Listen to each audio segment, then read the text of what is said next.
Welcome back to the channel. Today we've got a brilliant chess battle packed with tactics, strategy, and surprises. Let's dive right in. Richard opens d4, claiming the center and signaling his intent to control the battle from the start.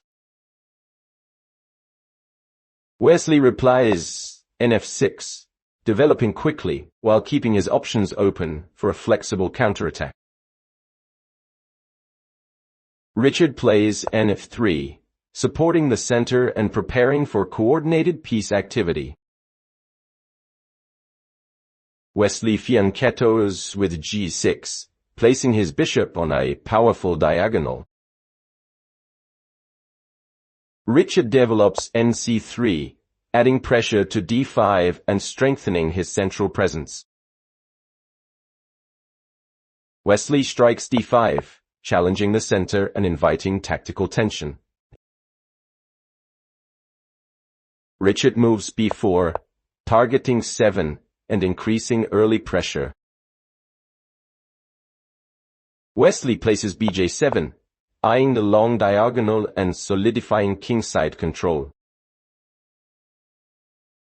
Richard pushes e3, supporting the center and freeing his light-squared bishop.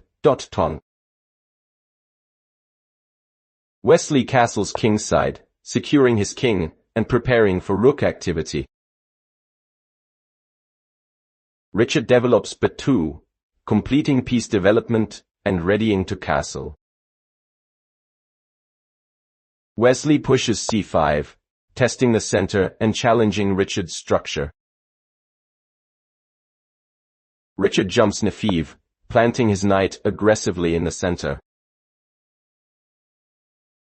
Wesley responds, n6, pressuring d4 and coordinating pieces efficiently. Richard castles kingside, safeguarding his king and connecting rooks. Wesley captures cxd4, opening the center and creating tension.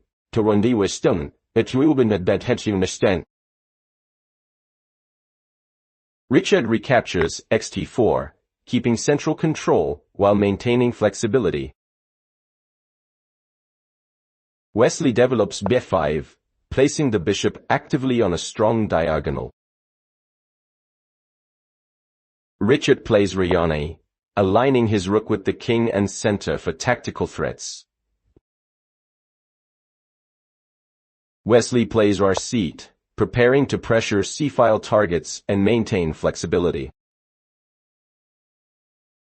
Richard captures d6, trading knight to disrupt black's structure.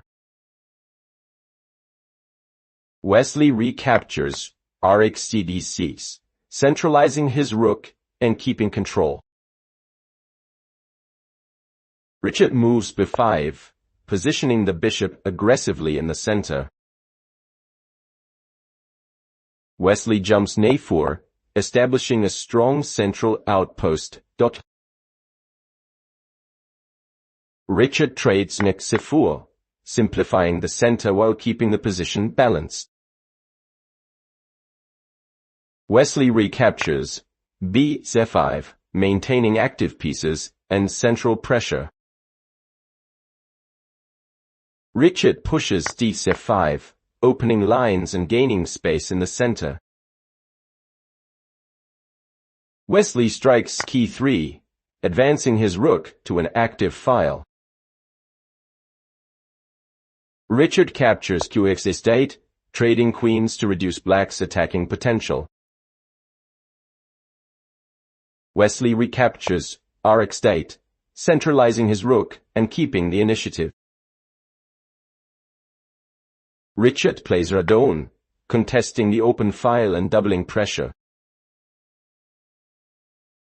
Wesley trades rx-stone, simplifying while retaining active rook placement. Richard recaptures bx-stone, keeping his pieces coordinated for upcoming battles. Wesley plays rx-e5, capturing a pawn and activating his rook aggressively. Richard pushes forward, chasing the rook and trying to create counterplay.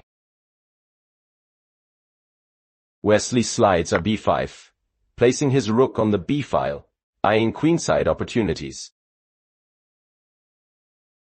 Richard moves bb3, retreating safely while keeping influence on key diagonals.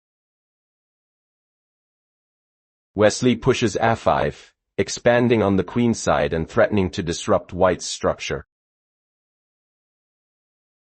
Richard plays re2, reinforcing the second rank and preparing to contest b-file pressure. Wesley lifts rb6, positioning his rook actively to attack or swing across the board. Richard centralizes kf2, moving his king closer to support pieces for the endgame. Wesley places b6, controlling central squares and coordinating with his rook. Richard trades bx and x, simplifying and trying to reduce black's attacking potential. Wesley recaptures rx6, activating his rook in an aggressive central post.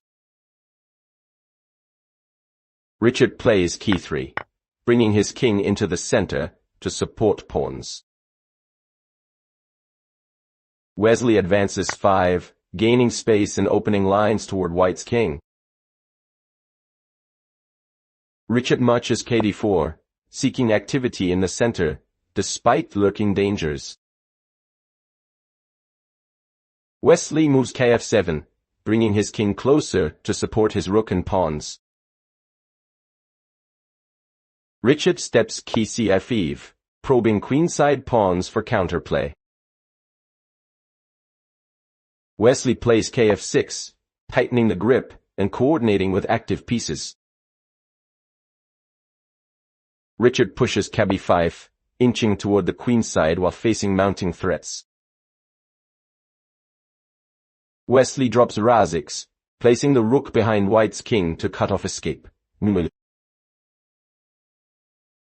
Richard responds a4, advancing the pawn to create space and disrupt black's plan. Wesley strikes e5, opening lines and increasing pressure on Richard's exposed king. Richard captures f5, trying to slow the attack but creating new weaknesses. Wesley recaptures kx5, activating his king as a strong attacking piece. Richard plays b4, attempting a queenside push to distract black's forces. Wesley captures xb4, breaking through white's pawn structure decisively. Richard recaptures cxb4, restoring material but leaving pawns fragmented. Wesley advances forward, opening lines and restricting white's king further. Richard pushes a5, moving his passed pawn to create remote counterthreats. Wesley marches e3, sending his pawn, threatening promotion and forcing defense. Richard plays kc4, racing his king to blockade Wesley's pawn. Wesley centralizes k4, supporting the pawn and restricting escape squares. Richard moves rat2, attempting to block the advancing pawn. Wesley plays r6, checking and forcing the king to retreat. Richard moves kb3, stepping back under heavy pressure. Wesley advances kd3, bringing his king closer to support the pawn and rook. Richard pushes b5, trying a last counter on the queenside. Wesley plays r8, perfectly placing his rook to support the pawn. Richard resigns, realizing Wesley's coordination is unstoppable. Game ends 0-1. Wesley So wins after a precise, relentless endgame assault. That's it for today's video. Don't forget to subscribe and turn on the notification bell, so you won't miss the next one. Thank you for watching, and I'll see you in the next video. Bye.